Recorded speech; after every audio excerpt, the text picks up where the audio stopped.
Hello, Aries. How are you? Hope you're doing well. Today is December 17th. I'm going to do your read for the week. This week, obviously, we have the winter solstice. We have the sun moving into Capricorn, which should calm things down quite a bit. And we have Jupiter moving back into Aries. Yay! So, good things should start being a little bit more visible now. But let's get straight into the reading. Can I get the overall energy, please, for Aries for the week of December 17th? Ooh, love. Very nice. Let's see how, well, let me read this to you. Okay, so it says, love is all around you. Love is coming into your life. You are already more cherished than you can possibly know. Indeed, you are a sacred vessel for love to flow through you when you stand in the center of it all. All is well no matter what is happening around you. You know that you are loved and you are lovable. You know that there's nothing that you need to do to deserve love. You are enough just as you are. The Creator is love, and in the depth of your soul, you are love. In matters of the heart and romance, all is healing or is already healed. In terms of self-love, your confidence and self-esteem are growing as you take time to cherish and care for yourself. So this is also, an idea of love blossoming, but because it's starting from within, right? So you emanate a sense of love, a sense of self-love, which then, of course, can attract to you someone on a similar vibration. So this is about starting to see, either within yourself or without yourself, that there is love around you. And it can be family, it can be friends, it's just love is a vibration. It's not necessarily a combination of two entities. You can feel love by yourself also. Let's get the challenge energy for the week. Challenge for Aries watching this video. Week of the 17th. Okay, conditioning here. This talks about beliefs, right? Things that you have been taught to believe, things that you accept as true, and really sort of stepping out of a role that you may have bought into or have been conditioned to believe. And to me, especially with the presence of the lion here around the sheep, and this idea of love here, that you may be coming up against some beliefs that, you're not suited for a relationship, or you're too aggressive and you need to be a pacifist in relationship, or that just like everything you touch, you kill, or you would just ruin it. So there's no sense in doing it. There may also be a conditioning to go after people who hurt you, or believe that love hurts, or that it's always going to end up the same way and it's going to be violent or end badly or someone's going to get hurt. So really bumping into these conditionings or things that you have through past experiences been led to believe. And, the funny thing is that the brain archives all of our past experiences as law, right? Like if it happened that way, then it's always going to be that way. And it projects and predicts the future based on what has happened to it, what has happened to us in the past. And our brain spends most of our day predicting the future based on our past experiences, right? But if that were the case, then there would be no such thing as evolution. There would be no such thing as change, because it just takes one element to shift for an entirely new outcome to happen. So this is really about, particularly around the areas of love, to not let the past determine your present, right? Now, of course, if we do all the same things, we're going to get the same answer. Some piece of the equation needs to change. And the piece of the equation that may need to change is that the first person that you need to love and respect and be kind to is yourself. Ooh, so many. I'm going to just take this one here. So the lesson is milk and honey, right? And this is really about taking care of yourself. Pleasant indulgences, let's say, right? Safe indulgences. Allowing yourself to feel good, allowing yourself to see what is good around you and to choose what is good around you, right? If you can pick things that make your life difficult, you can also pick things that make your life enjoyable. In the manifestation of love for self and for those around us, one of the first lessons is to be kind, be generous, be loving with yourself, right? If you can't treat yourself with kindness and with love, it's this weird thing that we have from the past, right? Where it's like, that's selfish. We think we have to give to others all the time and make them feel better and do for them. But that's actually pathological because it's self-effacing. And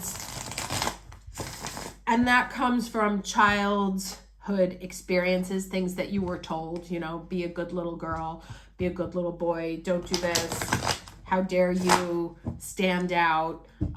You have to be perfect and perfect is dutiful. So there's some sort of like childhood lesson. And, it's not their fault. None of us ever we don't get a manual on how to raise kids.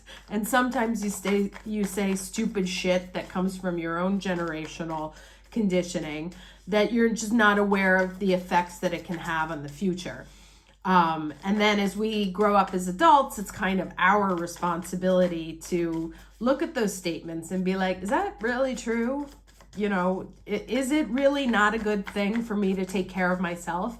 Is it not a good thing for me to say I deserve an hour a week away from my job and my family? Do I not deserve that? And if I don't deserve that, what's going on with me psychologically to make me think that I don't deserve it, right? Why don't you deserve to be happy? Why don't you deserve to feel loved and embellished? All right. Let's get 3 cards, please.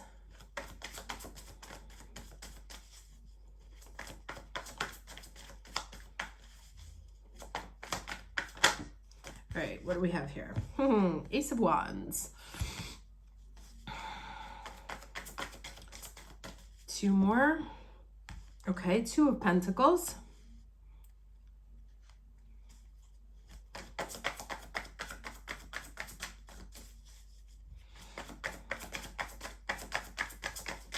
One more card, please, for Aries, week of December 17th.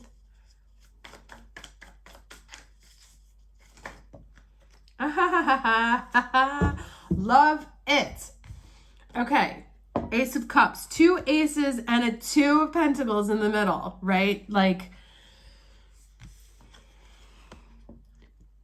new ways of thinking, new ways of feeling, new experience, new passions, new emotional satisfaction.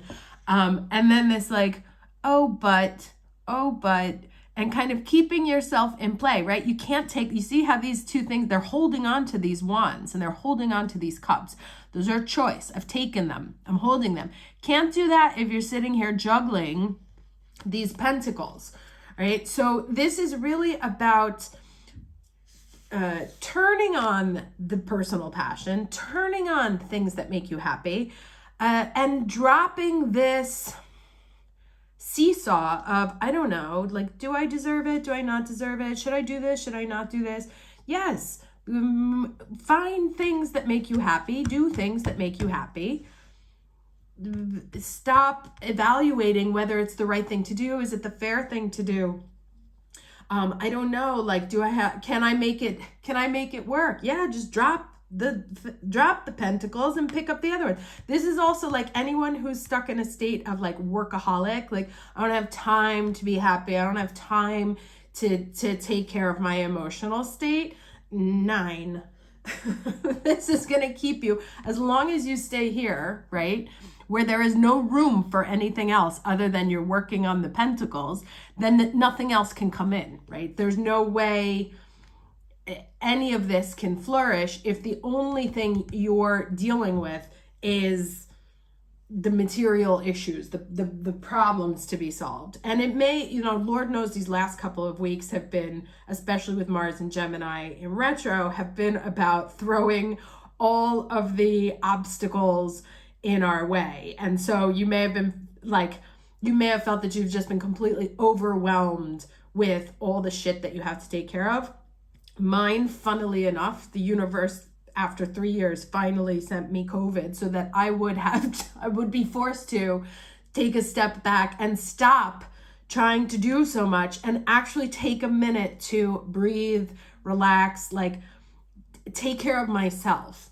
And I've seen in talking to a lot of Aries that this has been coming up for a lot of people. Like if you push yourself too far, right, someday the universe creates the situation where you're forced to take a time out.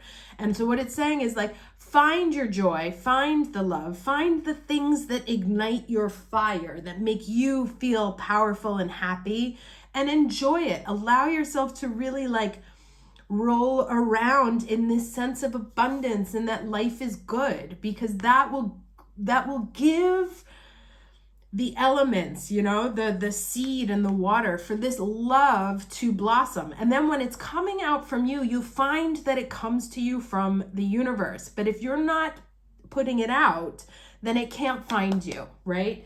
We resonate with the universe around us. If we put out only this like, I'm taking care of problems, then the universe is like, all right, she wants to deal with problems. Let me throw more problems at her.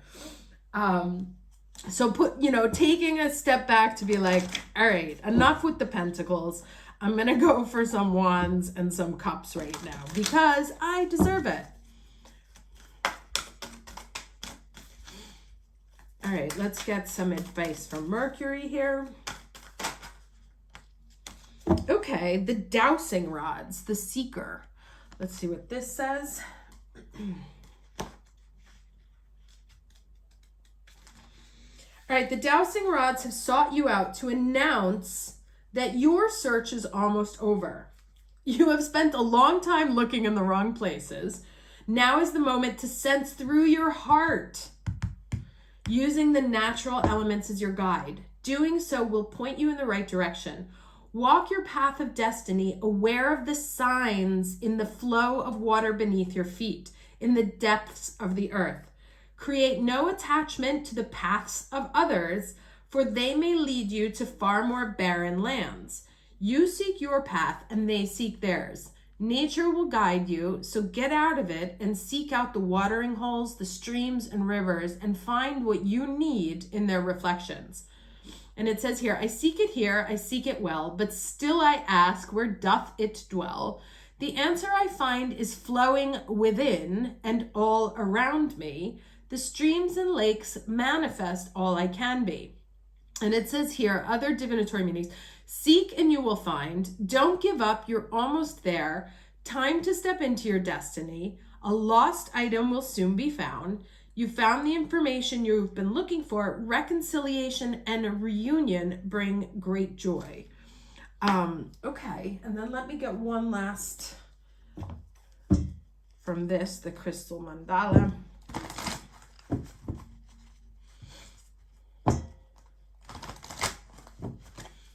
All right, advice for Aries week of December 17th, 2022. Take that one.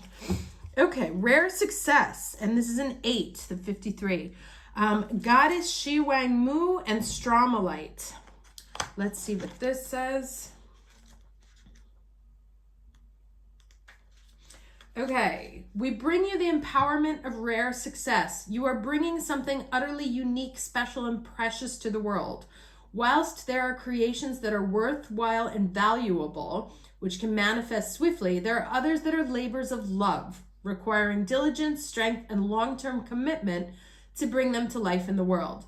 These exquisite creations are the divine manifestations of rare success, that which shall stand the test of time and offer a legacy of comfort, encouragement, and divine grace for generations to come. So yeah, this is definitely, remember I said in a couple of weeks ago in the reading that you were going to start seeing clues, right? That if you've been stuck for a while, right, doing something, and you just felt like you were running in place or like on one of the hamster wheels because you weren't getting any signs that things are growing, that things are blossoming. These two are definitely the signs they're going to bring some signs that there's movement, right? But this is also very much connected to a labor of love, right? So a sense of a labor of love coming to blossom. And the labor of love coming to blossom may actually be A, the break in conditioning, B, your sense of self and power and your willingness to give yourself what it is that you need. This may also be a manifestation that you're starting to see abundance, because we got this 8 also here, in the world around you, right? And it may not have been where you were looking for it. There's certainly something about going to the rivers and the streams and getting information there. To me, that also means to tap into like the global consciousness, or letting information flow into you and through you, as opposed to necessarily looking for it in things that are concrete. Okay, lots of messages here. Hope this was helpful. Wishing you a happy week, and I will talk to you next time. Take care.